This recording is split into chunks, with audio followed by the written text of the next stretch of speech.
Hello friends, welcome to SSC coaching centre. दोस्तों, गणित के बहुत ही इंपॉर्टेंट क्वेश्चन लेकर के आया हूं। जो प्रश्न आपसे नहीं बनते हैं वही लेकर के आया हूं, तो पूरा वीडियो जरूर देखें।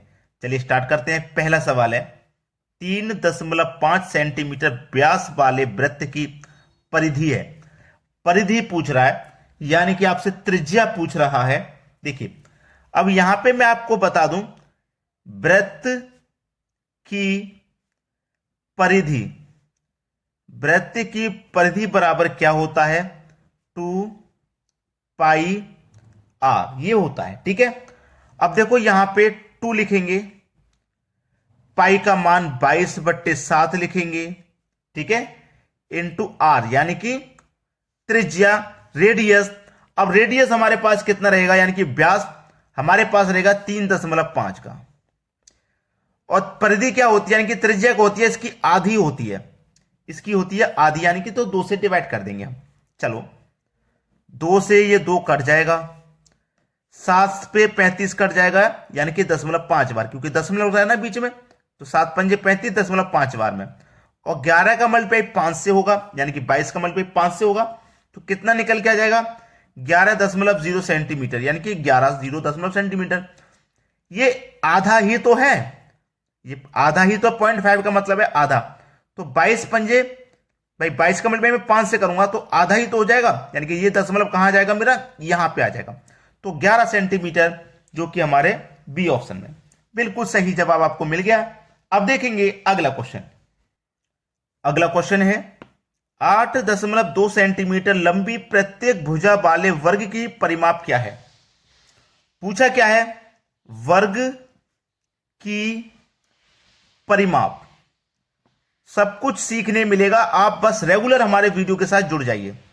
चलिए, वर्ग की परिमाप। वर्ग क्या होता है दोस्तों? जिसकी चारों भुजाएं बराबर। अगर ये वाली भुजा ए है तो ये वाली भी ए होगी, ये वाली भी ए होगी, ये वाली ए, यानी कि जिसकी चारों भुजाएं बराबर होती हैं वो वर्ग होता है। ठीक है, वही वर्ग होता है। तो कितनी भुजाएं हमारे पास? ये 4। तो वर्ग की परिमाप बराबर क्या होता है? 4a।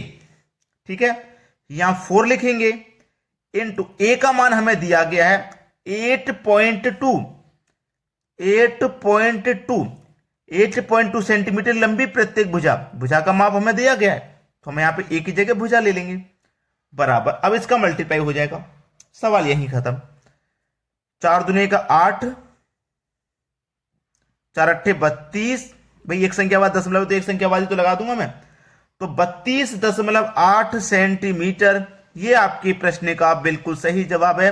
किस ऑप्शन में है? सी ऑप्शन में। सी ऑप्शन प्रश्न का बिल्कुल सही आंसर। अब देखेंगे अगला क्वेश्चन। अगला सवाल है, 1 सही 1/2 में कितने 1/2 हैं? ऐसा सवाल बार बार आपको देखने को मिलेगा। करने का सही तरीका है, 2 1 कम 2, 2 में 1 जोड़ेंगे तो ये हो जाएगा 3/2। ठीक है, इसमें हम डिवाइड कर देंगे 1/2 से, यानी कि दूसरी संख्या से क्या कर देते हैं? डिवाइड कर देते हैं पहली संख्या में। तो देखो 3/2 है। अब डिवाइड को जब मैं मल्टीप्लाई में चेंज करूंगा तो ये संख्या पलट जाएगी, यानी कि 2 ऊपर हो जाएगा, 1 नीचे हो जाएगा। ठीक है, 2 से 2 कट गया, बचा क्या? 3। तो आपका सवाल का सही आंसर हो जाएगा यहां पर 3। सवाल खत्म। सी ऑप्शन प्रश्न का बिल्कुल सही जवाब। सभी को समझ में आ गया? अब देखते हैं अगला प्रश्न। अगला प्रश्न है, 9 ट्राईसाइकिल में कितने पहिए होते हैं? ट्राईसाइकिल, ट्राईसाइकिल का मतलब है दोस्तों 3 पहिया वाहन। ट्राईसाइकिल का मतलब है 3 पहिया वाहन को कहते हैं ट्राईसाइकिल। जैसे ऑटो रिक्शा 3 पहिए वाला होता है, ठीक है, 3 पहिए वाला ट्राईसाइकिल होता है। अब एक 3 पहिया वाहन में 3 पहिए होती हैं, ठीक है, एक ट्राईसाइकिल में 3 पहिए होते हैं, तो 9 ट्राईसाइकिल में कितने होंगे? 9 से मल्टीप्लाई कर देंगे। ठीक है, 9 से मल्टीप्लाई कर देंगे तो 9 त्रिका 27 हो जाएंगे। कितने पहिए हो जाएंगे? 27 हो जाएंगे।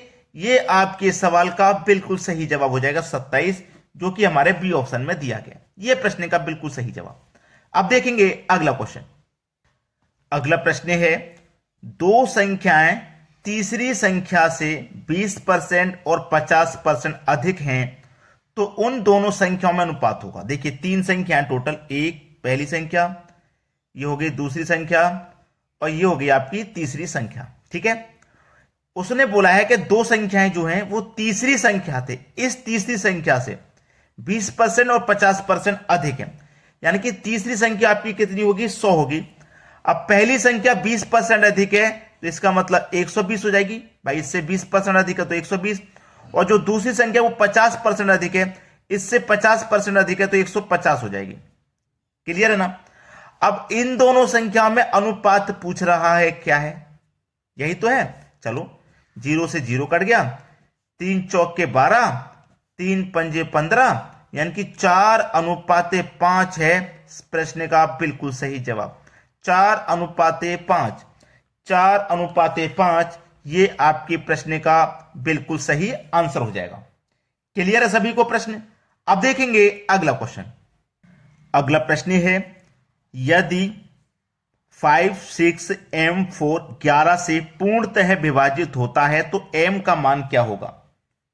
ठीक है, m का मान जो भी होगा इन 4 ऑप्शन में से एक होगा, यानी कि 5, 6, यहां m की जगह पर कुछ आएगा, बाद में 4 है, और ये पूरी संख्या 11 से विभाजित करनी है, यानी कि 11 से हमको कटानी है।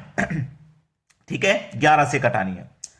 अब 11 से मैं कटाऊंगा, 11 पंजे 55, एक बचेगा, एक में मैं कितना जोड़ दूं, एक में मैं कितना जोड़ दूं कि पूरी संख्या कट जाए। ठीक है, 11 पंजे 55 तो कट गया। अगर मैं 0 जोड़ दूंगा तो 10 हो जाएगा, नहीं कटेगा। 1 जोड़ दूंगा तो 11 कम 11 कट जाएगा, 4 बचेगा। 3 जोड़ दूंगा 2 बचेगा, 24 भी नहीं कटेगा। 5 जोड़ दूंगा तो 11 कम 11 4 बचेगा, 44, 11 चौके 44 कट जाएगा, यानी कि यहां पे 5 आ जाएगा। ठीक है, यानी कि डी ऑप्शन सही। कटा के देख लेते हैं, 11 से कटाता हूं, 11 पंजे 55, एक बचेगा, 15 हो जाएगा, 11 कम 11, 15 में से 11 कट गया, 4 बचेगा, 44 हो जाएगा, 11 चौके 44। 514 बार में पूरी संख्या ये कट गई, और जो m का स्थान था वहां पे 5 आया है, तो m का मान क्या होगा, 5 हो जाएगा। यही प्रश्न का सही जवाब है।